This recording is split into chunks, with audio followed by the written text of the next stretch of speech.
नमस्कार। हम लोग तुगलक वंश का अध्ययन कर रहे थे। इससे पूर्व मैंने आपको मोहम्मद बिन तुगलक की प्रमुख योजनाओं के बारे में विस्तार से जानकारी दी थी और हमने देखा था कि किस तरह से उसने विभिन्न योजनाएं चलाई थी और वो काफ़ी उपयोगी हैं जो योजनाएं थी, लेकिन परिस्थितियों वश और कुछ मोहम्मद बिन तुगलक के चरित्र की वजह से वो योजनाएं हैं वो असफल हो गई थी। उसके बाद में फ़िरोज़ तुगलक है वो गद्दी पर बैठता है। फ़िरोज़ तुगलक की बात करें तो हम उसके पिता है वो रज़ब था और वो सुल्तान गयासुद्दीन तुगलक का भाई था और उसकी माता थी वो नैला नाम था जिसका, और नैला थी वो भट्टी वंश के राजपूत रणमल की पुत्री थी और ये जो रणमल था वो अब्रोहर का सामंत था और उसने गयासुद्दीन के दबाव में आकर अपनी कन्या का विवाह रजब से कर दिया था। इस तरह से ये मोहम्मद बिन तुगलक का जो भाई था और मोहम्मद था वो अपने चचेरे भाई इस फ़िरोज़ से जो काफ़ी जो स्नेह रखता था। उसकी मृत्यु के बाद में परिस्थितियों वश फ़िरोज़ तुगलक को गद्दी पर बैठना पड़ा था और फ़िरोज़ तुगलक जब गद्दी पर बैठा तो उसने जो बैठते ही कुछ निर्णय लिए थे, जिसके अंदर पहला तो था कि वो कुरान की शिक्षा के अनुसार ही जो प्रशासन चलाएगा और दूसरा था कि वो प्रजा की भलाई के लिए कुछ कार्य करेगा। तो अगर हम तुगलक वंश के अंदर से कुछ जो प्रश्न आते हैं मुख्य रूप से आपके परीक्षाओं के अंदर, उसमें देखें तो एक तो आता है कि मोहम्मद बिन तुगलक की प्रमुख योजनाएं हैं, उसके बारे में पूछा जाता है और दूसरा आता है कि मोहम्मद बिन तुगलक के समय के अंदर जो निरंतर होने वाले जो विद्रोह थे उसके बारे में भी प्रश्न पूछा जाता है और एक जो फ़िरोज़ तुगलक के संबंध के अंदर जो प्रश्न पूछा जाता है उसके अंदर फ़िरोज़ तुगलक के जो सुधार कार्य हैं और उसके जो लोक हितकारी कार्य हैं उसके बारे में जो प्रश्न पूछा जाता है। इसके अलावा जो फ़िरोज़ तुगलक के ऊपर जो एक अन्य प्रश्न बनता है वो है कि दिल्ली सल्तनत के पतन के अंदर या फिर तुगलक वंश के पतन के अंदर फ़िरोज़ शाह तुगलक की क्या भूमिका थी। चलिए वो वाले जो पतन के कारण हैं उसके ऊपर हम आगे चर्चा करेंगे। आज हम फ़िरोज़ तुगलक की जो सुधार कार्य हैं उसका अध्ययन करते हैं। तो हम यहाँ पर देखते हैं कि जब वो गद्दी पर बैठता है तो उसने जो मोहम्मद तुगलक की जो उदार दानशीलता थी और उसकी जो विभिन्न जो योजनाएं उसने बनाई थी, साथ साथ में उसके जो शासनकाल के अंदर जो निरंतर विद्रोह हुए थे उसकी वजह से दिल्ली का राजकोष है वो रिक्त हो जाता है। तो फ़िरोज़ ने जो राजस्व के क्षेत्र के अंदर सुधार करने के लिए जो उसके आर्थिक सुधार हैं उसके अंदर जो विभिन्न जो कदम उठाए थे, उसके प्रमुख सुधारों के अंदर हम आर्थिक सुधारों में देखते हैं कि सबसे पहले तो उसने जो जितने भी तकावी ऋण थे उसकी वसूली को उसने जो रद्द कर दिया था और इसके अलावा उसने जो राजस्व एकत्र करने वाले जो अधिकारी थे उनके वेतनों को बढ़ा दिया था ताकि वो अच्छे से अपना कर्तव्यों का निर्वाह कर सकें। इसके अलावा उसने जो 24 प्रकार के विभिन्न कष्टप्रद कर थे उनको हटा दिया था और इसके अंदर से जिससे कि जो जिनमें मकान कर और जो चारागाह कर था वो भी उसमें सम्मिलित था और वो जनता जिससे बहुत ही ज़्यादा संतुष्ट थी। तो इनको जो उसने जो पूरी तरह से हटा दिया था और उसने कुरान के नियमानुसार केवल 4 प्रकार के जो कर लगाए जाने चाहिए तो वही जो कर हैं उसने वो रखे थे, जिसके अंदर जो पहला कर था वो था खराज। ये एक प्रकार से जो खराज था वो भूमि कर था। दूसरा था ज़कात, जो कि मुसलमानों की जो संपत्ति होती थी उनकी जो कुल आय होती थी उसके ऊपर 2.5% की दर से ये ज़कात कर वसूल किया जाता था और इससे प्राप्त होने वाली जो आय होती थी वो मुस्लिम धर्म के कार्यों पर ही खर्च की जाती थी। इसके अलावा उसने जो जजिया है जो कर जो गैर मुसलमानी प्रजा से जितने भी मुस्लिम शासक हैं वो वसूल करते थे। तो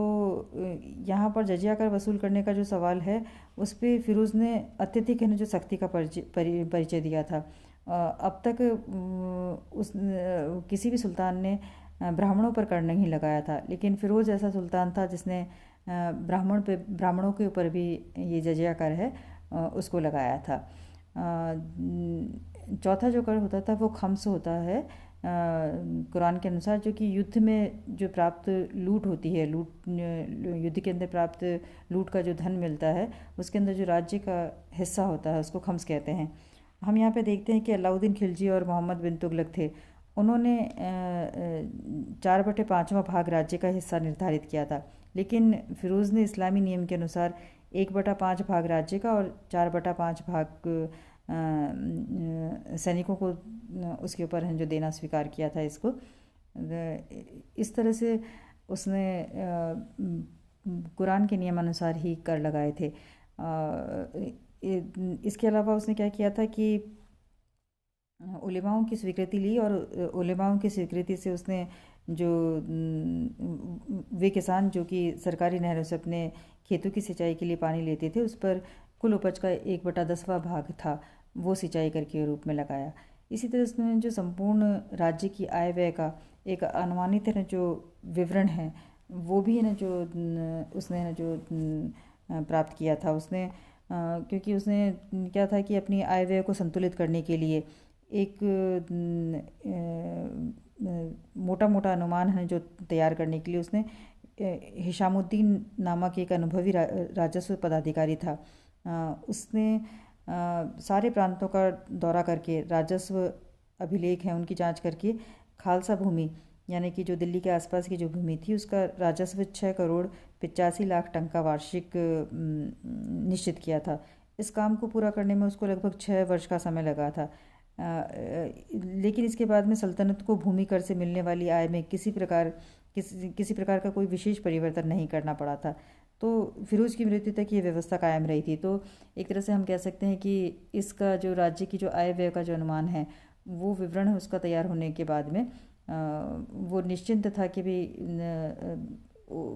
कितनी आय होएगी, उसके बारे में वो एक तरह से ना जो उसको पूर्व अनुमान उसको हो जाता था। तो उससे जो व्यवस्था थी वो कायम रखने के अंदर काफ़ी मदद मिली थी। इसके अलावा एक और न जो प्रथा थी, जो कि काफ़ी सूबेदारों और जो प्रांतपालों के लिए काफ़ी एक तरह से अपमानजनक थी। और इसके अंदर क्या होता था कि जब भी कोई नया सूबेदार होता था, जब अपनी उसकी नियुक्ति होती थी, या फिर बाद में जब कोई सम्राट गद्दी पर बैठता था, या उसका जन्मदिन होता था, या फिर राजकुमार राजकुमारियों की शादी होती थी, तो ये प्रांतीय सूबेदार और राज्यपाल होते थे, इनको कुछ धन भेंट के रूप के अंदर जो उपहार और जो धन है वो सुल्तान को देना पड़ता था। और ये जितना भी जो धन और ये उपहार ये देते थे, वो ये लोग है ना जो अंत पंत के अंदर एक तरह से ना जो किसानों से ही वसूल करते थे, तो किसानों के ऊपर इसका बोझ पड़ता था, उसको हटाने के लिए, और वो काफ़ी अपमानजनक तरीके से भी लिया जाता था। तो इसलिए ये वाली जो प्रथा थी, इस प्रथा को फिरोज़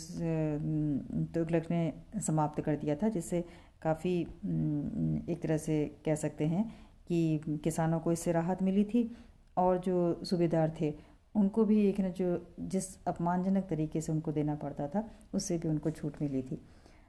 अगला हम देखते हैं कि लोक कल्याणकारी कार्य।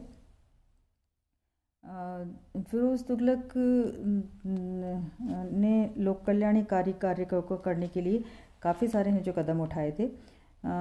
हम देखते हैं कि उसने जो एक ना जो रोज़गार विभाग की स्थापना की थी, और इसके अंदर जो बेरोज़गार एक तरह से जो मुस्लिम युवक होते थे, उनको